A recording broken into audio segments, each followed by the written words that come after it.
O ano foi 2013, final de 2013, dezembro, era bem comecinho de dezembro ali. E eu sempre gostei também de andar de moto, sabe? E aí a gente foi fazer um passeio ali no Bem Querer. Eu vi que a moto estava tendo bom desempenho, tudo, e aí a gente voltou, né? Só que quando a gente voltou já era um pouco tarde, meu horário era um pouco avançado, já era quase a noite, na verdade.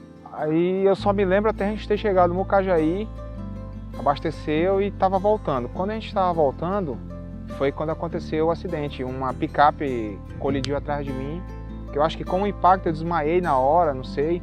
E eu só me lembro de acordar já no HGR, o pessoal tentando me acalmar ali, fica quieto, quieto, não se levanta, não se levanta. Até então eu pensei assim, foi um acidente, eu acho que não quebrei nada. Para minha infelicidade, vamos dizer assim, eu dormi e quando acordei novamente, querendo levantar, e o enfermeiro falou, não pode levantar, não pode. Eu preciso levantar pelo menos para me sentar na beira da cama aqui, né? E foi quando eu tive aquele choque de não conseguir me levantar. Quando eu acordei no outro dia, minha esposa veio dar a notícia, o médico veio junto com ela e falou que eu ia ficar paraplégico.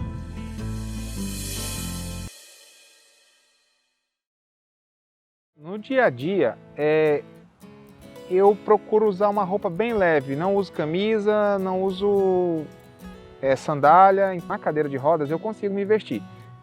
É um pouco mais trabalhoso, mas dá. Agora facilita muito para mim ir para a cama e me vestir na cama. Eu não me acho vaidoso, mas minha mulher acha até demais. Eu não sou aquele cara metrosexual. Eu dou mais valor às roupas, vamos dizer assim. Que vista bem, que fique confortável e que esteja um pouco de estilo. Tem que ter um pouco a minha cara. Eu gosto desse estilo assim, mais rock and roll mesmo, né? De repente com algum acessório na calça, ou pulseira, ou anel, ou cordão, ou então uma jaquetinha ali com algum pet, alguma coisa. Então eu penso que nesse projeto a gente pode estar desenvolvendo peças de roupas que seja assim revolucionário para não só para cá, para Roraima, mas de repente para o Brasil. Eu sou ciclista e aventureira. Eu faço arvorismo, rapel, faço trilha, MTB. Eu comecei no YouTube em 2017 contando um pouco sobre a minha história, né? Porque assim, eu não nasci uma pessoa com deficiência. Eu me tornei uma pessoa com deficiência aos 16 anos porque eu tive um câncer. Então, a partir daí a minha vida mudou completamente. Antes eu era atleta, sempre gostei muito de esporte. E depois do tratamento, depois das cirurgias, eu não deixei que isso acabasse.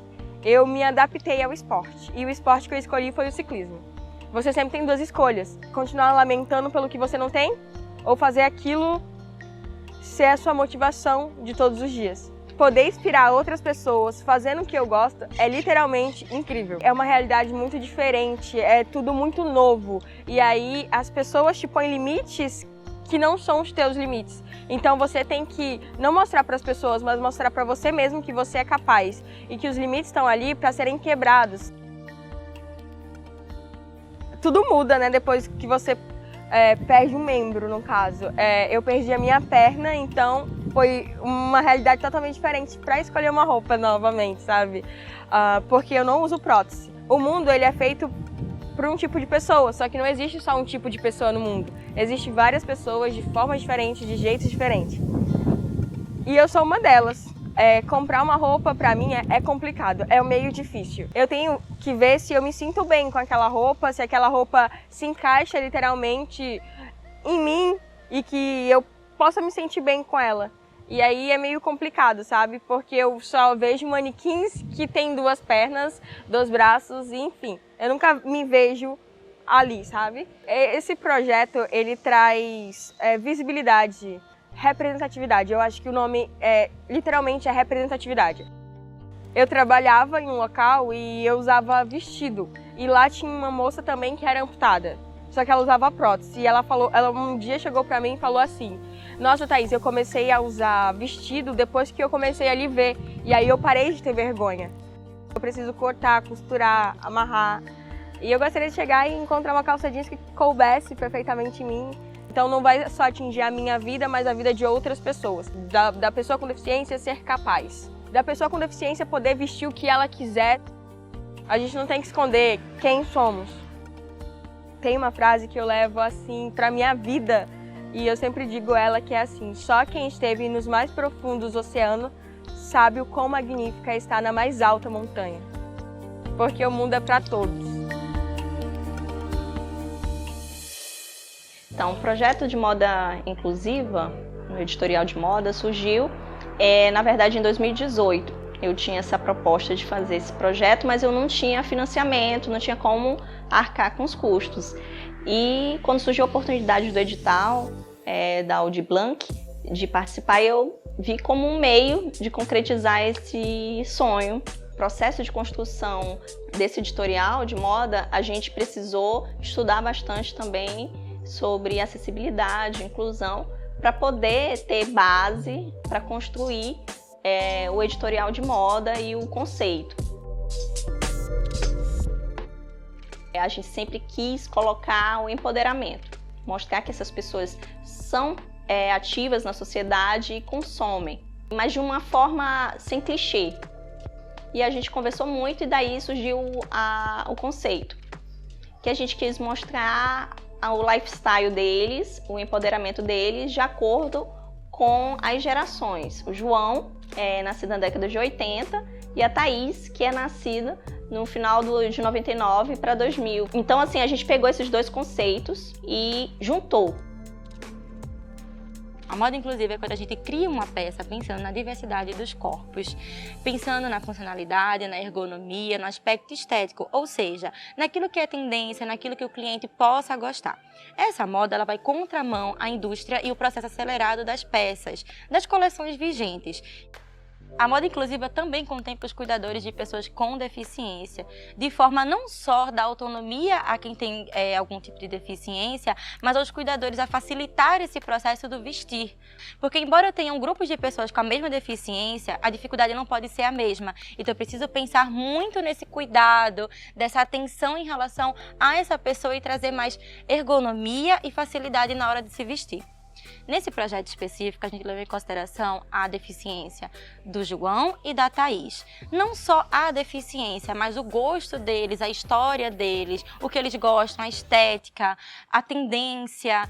Então, a grande preocupação desse projeto foi fazer as peças pensando, sim, na autonomia deles no vestir, pensando na ergonomia, na funcionalidade da confecção das peças, mas também num senso estético, para que eles olhem para aquela peça e eles desejem vestir ela, porque elas são bonitas aos olhos deles, porque elas retratam o sentimento deles, retratam a história deles. Então, esse processo foi feito em conjunto. Como nós, pessoas comuns da sociedade, podemos ajudar no movimento inclusivo? Primeiro é abrindo mão dos estereótipos. Quando a gente lida com uma pessoa com deficiência, em geral, as pessoas já estigmatizam direto pela deficiência que possuem. E isso é um tanto desrespeitoso de acordo com as próprias pessoas com deficiência. Tente lidar e tratar aquela pessoa com o respeito que ela merece, sem um estereótipo de que ela é uma pessoa com deficiência e por isso precisa de algo que você acha que ela precisa. Um segundo ponto é como você lida com essa pessoa já inicialmente. Em tempos como hoje, da pandemia e o caos que a gente vive, social, político, a empatia, o se colocar no lugar do outro é o ideal. É muito difícil e imagino que seja até irreal a gente achar que a gente consegue imaginar o que essa pessoa passa na vida, mas tentar ser mais empático é o ideal. Gentileza, todo mundo precisa. Ela tem uma capacidade, ela tem uma habilidade, vou por ela. Então vou por esse outro ponto. E é tal como o cadeirante, pessoa com cadeira de rodas. Ela é muito mais do que a cadeira de rodas. Ela é muito mais do que a deficiência física. Ela tem habilidades outras muito boas e muito ricas, mas a gente fica preso no estereótipo. E em geral essas pessoas são pessoas comuns, como a gente é. Nós temos nossa dificuldade também, né? Então acho que seria muito ruim se você fosse marcado pela dificuldade que você tem e não pela capacidade. Então por que a gente faz isso com as pessoas com deficiência? Hoje, no cenário brasileiro, comparando países, um país de primeiro mundo com um país como o Brasil em desenvolvimento. Existem muitas barreiras que nós no Brasil ainda temos e a gente peca ainda muito nessas questões dos estereótipos, dos estigmas, na verdade. No Brasil, você precisa trabalhar com isso desde a educação básica, lá desde a educação infantil. Nós não nascemos preconceituosos. Os estigmas, eles são sociais, eles são com a nossa vivência. O movimento inclusivo, ele aconteceu no Brasil muito mais pelas associações e familiares que foram lá e brigaram por esse direito. Não é dado, fizeram um movimento gigantesco, associações, fundações, instituições, então elas criaram isso e foram atrás e brigando e até que se valeram de direitos. O que a gente precisa é de um movimento educacional, cultural, de respeito às pessoas com deficiência.